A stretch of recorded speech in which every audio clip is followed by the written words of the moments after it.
The land has no memory of names, only of spirits. It watches as old lives turn to ash, waiting to see what new soul is strong enough to rise from the embers. The dust was a thick, bitter veil in the air, saturated with the smell of ash and spilled blood. Clara Callahan ran, her bare feet torn by the thorny scrub of the Arizona wasteland. Behind her, where her family's ranch had stood that morning, a black column of smoke climbed toward the sky. It was the only tombstone for her parents and younger brother. She had survived by a sliver of luck, having scrambled into the root cellar moments before they arrived. The memory of the sounds, the screams, and the gunfire was a fresh wound in her mind. Now, silence was her only companion. She had heard the crude laughter of the riders, the cruel words of their leader, Silas Kane, a man they called the Vulture. He had mocked her father, calling him a fool Irishman for daring to build a home on land Kane considered his own. Clara had huddled in the dark, her hands pressed over her ears, trying to block out the sounds of her world being torn apart. Now, with the awful quiet stretching across the plains, she was adrift in a vast, indifferent desert. In her hand, she clutched the only thing she had managed to grab, her father's old hunting knife. Hunger, thirst, and grief merged into a single, dull ache that hollowed her out from the inside. The sun, a merciless ball of fire, beat down upon her, and the horizon shimmered with heat. Every step was an effort, every breath a painful reminder of her solitude. She knew she could not stop. To stop was to die. But a part of her wondered if that would be a mercy. The weight of her loss was a physical burden, pressing down on her shoulders, making it hard to go on. Her simple cotton dress was torn and stained with dirt. As the sun began to bleed into a crimson smear along the distant mesas, her strength finally gave out. Clara fell to her knees in the dust, ready to surrender to the endless emptiness. Tears she had not been able to shed before now tracked clean paths through the grime on her cheeks. She was finished. It was in that moment of utter despair, with her head bowed, that she saw it. A dark figure on horseback, silhouetted against the dying light on the crest of a faraway hill. A watcher. A hunter. Her heart stopped. For a long moment, terror froze Clara in place. She thought it was one of Kane's men, returning to finish the job, to ensure there were no witnesses left to their butchery. The horseman sat perfectly still upon his mount, as if carved from the very rock of the ridge he occupied. He was a statue of impending doom watching her. Then, with no sign of haste, he began a slow descent down the long incline. Clara pushed herself to her feet, her grip tightening on the knife. She would not die like a cornered rabbit. She would face him standing. As the stranger drew closer, the details of his form became clear in the fading light. He was not one of the bandits. He was an Apache warrior, dressed in simple buckskin, his long dark hair held back by a leather band. His face was severe and focused, etched with lines of hardship that spoke of a life lived in this unforgiving land. His dark eyes seemed to look straight through her, seeing not just the terrified girl, but the full scope of the horror she had just endured. He was a part of this land, as wild and untamed as the wind. He brought his horse to a halt several paces away, making no sudden movements, his hands resting calmly on his thighs. A tense silence fell between them, broken only by the whisper of the evening breeze through the dry grass. The air was thick with unspoken questions. He was the predator, and she was the prey, yet he made no move to strike. He simply watched her, his expression unreadable, his presence a powerful, unnerving weight in the vast emptiness of the desert. Clara held her breath, waiting for a sign, a word, anything. The warrior said nothing. Instead, he gave a slight, almost imperceptible nod toward the horizon, in the direction of the plume of smoke that still marked the grave of her home. The gesture was more eloquent than any words of sympathy could ever be. It was a silent acknowledgement of her loss, a sign that he understood the reason for her flight and her fear. In that single quiet motion, he bridged the chasm of silence and mistrust between them, offering not pity, but a stark, shared understanding of the violence this land could inflict. The warrior dismounted, leaving his rifle sheathed in its buckskin case on his horse.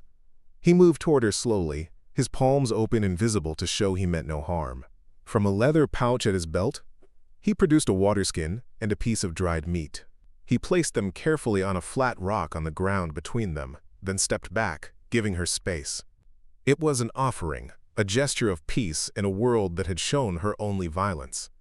His patience was a stark contrast to the brutality she had witnessed hours before. Clara stared at the provisions, her body crying out for water, her mind screaming with suspicion. Was it a trick? A trap to lure her closer? Her father had warned her about the dangers of the frontier, the deceptions that could lead to ruin. Yet, the warrior's calm gaze held no malice. He did not rush her. He simply waited, as patient as the stones around them. In the end, the desperate craving of her body overpowered the caution of her mind. Survival was a more potent force than fear. She darted forward, snatched the waterskin and drank greedily, the cool liquid a balm to her parched throat. It was the most profound relief she had ever known. Then, she devoured the meat without tasting it, her focus solely on appeasing the gnawing hunger in her belly. When she finally looked up, her eyes blurred with unshed tears. The warrior was still standing there, watching her with that same unnerving stillness. His silence was a canvas onto which she projected all her fears. Suddenly, a sound cut through the evening calm, the distant thunder of hoofbeats. The warrior's body tensed instantly, his stillness replaced by a sudden, sharp alertness. "They are coming back," he said, his voice low and raspy, the first words he had spoken. Quickly. Before she could react, he grabbed her arm, his grip firm but not painful, and pulled her toward a deep, shadowy crevice in the nearby rock face. It was a desperate flight, a shared instinct to escape the returning darkness. They pressed themselves into the narrow fissure just as 3 riders from Kane's gang thundered past their hiding place. Through a crack in the rock, Clara saw their faces, twisted with anger and frustration. One of the men cursed loudly, complaining that the girl vanished like smoke. The sound of his voice sent a fresh wave of terror through her. She held her breath, convinced they would be discovered. The warrior beside her was completely still, a silent shadow blending with the rock, his presence a calming anchor in her sea of fear. When the sound of the riders faded into the distance, the Apache warrior gestured for her to relax. The immediate danger had passed. That night, they made a small, nearly smokeless fire, deep within the safety of the ravine. He did not ask her about the attack or her family, and for that, she was grateful. His quiet companionship was a comfort she had not expected to find. He did not treat her like a fragile victim, but like a fellow survivor, and that silent respect was a powerful medicine for her shattered spirit. He noticed her torn and bleeding feet. Without a word, he produced a small pouch and applied a soothing salve made from herbs to her cuts. The ointment smelled of sagebrush and the earth itself, and it eased the burning pain. He shared his meager meal with her, another piece of dried meat and a handful of nuts. As she ate, for the first time since the attack, Clara felt a flicker of something other than grief and terror. She felt a sliver of hope, a fragile sense that she might actually live to see another day. The silence between them was no longer one of tension, but of shared experience. "What is your name?" she asked, her voice a hoarse whisper. He looked at the fire for a long moment before answering, as if weighing the word. "I am called Coda," he said finally. "Clara," she replied, her own name sounding strange and foreign on her tongue. It was the first exchange of names, a simple but profound step in forging a connection between 2 disparate worlds, brought together by violence in the heart of the desert. The next morning, Coda examined the tracks left by Kane's men. His expression was grim. "They were not just looking for you," he said, his eyes scanning the ground. "Their horses were heavy. They carried something away from your ranch. But they searched still. They did not find everything they wanted." He looked at her directly, his dark eyes intense. "What did they want, Clara?"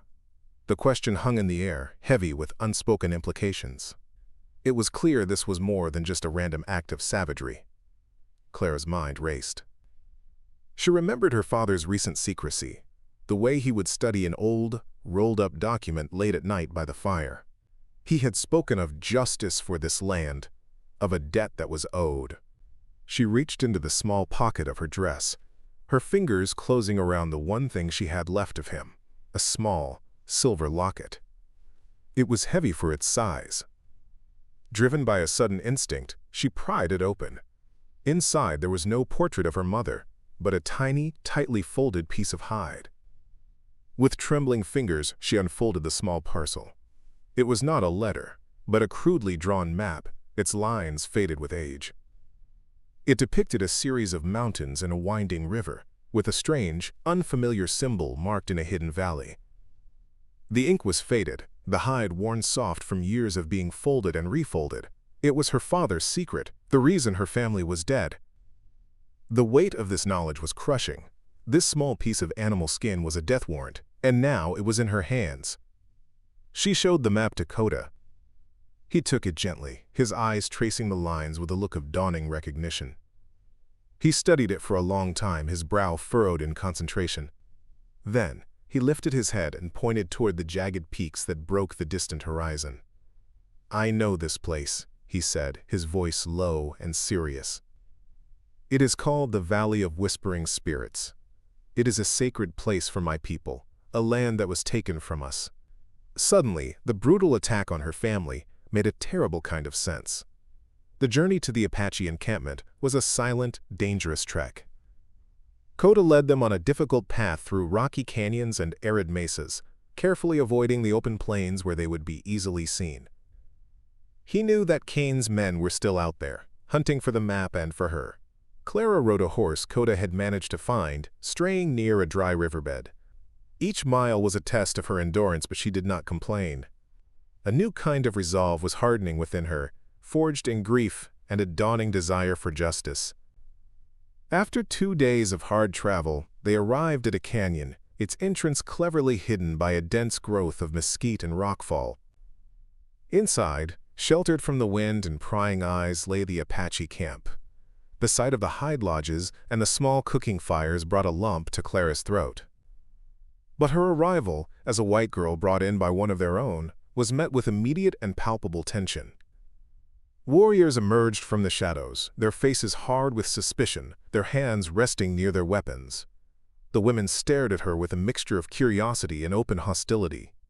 A young, proud warrior named Hawk Shadow stepped forward, his eyes flashing with anger. "What is this, Koda?" he demanded in his own tongue, though his glare was aimed squarely at Clara. "Why do you bring a white eye into our camp? They bring nothing but sorrow." Koda ignored him and led Clara toward the largest lodge at the center of the camp. He was taking her to the chief, to let the fate of them both be decided by a greater wisdom. The chief, an old and wise man named Gray Bear, listened intently as Koda recounted the story of the attack and the discovery of the map. He examined the fragile document, his weathered face a mask of concentration. Then, he turned his piercing gaze on Clara. She stood tall, refusing to show fear. "You have brought the shadow of death to our home, child," he said, his voice deep and resonant. Koda translated. "But there is a fire in your eyes. You will stay, for now." Her future hung by that single, fragile thread. Life in the camp was a constant trial for Clara. Hawkshadow and his friends made their disdain clear, turning their backs when she approached, and speaking of her in harsh, dismissive tones. They saw her as an omen, a harbinger of more conflict with the white world. But Clara refused to be broken. She was determined to earn her place, not with words, but with work. She began to help the women, her hands clumsy at first, but her spirit willing. She collected firewood, carried water, and mended clothes with quiet persistence. An old healer, a woman named She Who Weaves Stars, took a quiet interest in her. The woman's eyes were kind, and she began to teach Clara about the plants of the desert. She showed her which roots were for eating, which leaves were for medicine, and which berries were poison. Under the old woman's patient guidance, Clara's hands grew more skillful. The other women began to notice her hard work and her refusal to complain. The whispers of hostility slowly began to be replaced by murmurs of grudging respect. Throughout it all, Koda was a silent, watchful presence. He never crowded her, never offered empty words of comfort, but she often felt his eyes on her as she worked. He would leave a small piece of roasted rabbit for her by the fire, or ensure her water skin was full before she set out with the other women. Their communication was sparse, built on shared glances and long silences, but in that quiet space, a deep understanding grew. She began to see the kindness beneath his stoic exterior, the strength that was gentle, not brutal. One evening, she was struggling to repair a leather pouch, her fingers fumbling with the awl and sinew. Kota came and sat beside her at the fire. Without a word, he took the pouch from her hands. His own fingers moved with an economy and grace that was mesmerizing to watch. In moments the repair was finished, the seams strong and neat. He handed it back to her, their fingers brushing for a brief moment. The simple, fleeting touch sent a warmth through her that had nothing to do with the flames of the fire. A week later, an unexpected visitor rode into the camp. He was a U.S. Marshal named Jedediah Thorne, a tall man with a silver star pinned to his vest. He claimed he was investigating the attack on the Callahan Ranch and had been searching for the sole survivor, Clara. His words were smooth and filled with concern, promising to take her to safety in the nearest town. But his eyes were as cold and gray as a winter sky, and they missed nothing. He offered her protection, but she felt a chill of unease. Kota and Gray Bear did not trust the lawman. They watched as Thorne's gaze swept over the camp, noting the number of warriors, the placement of the lodges, the natural defenses of the canyon. He was not just looking at them, he was assessing them. His questions about their strength and their hunting patterns were too specific, too professional. That evening, Gray Bear spoke to Kota in low tones. "This man wears the badge of the white man's law, but his spirit walks a crooked path. Watch him." That night, Kota followed Thorne when the marshal left the camp, claiming he needed to check on his horse. He shadowed him to the top of the canyon rim. There, hidden in the darkness, Kota watched as Thorne built a small, deliberate fire.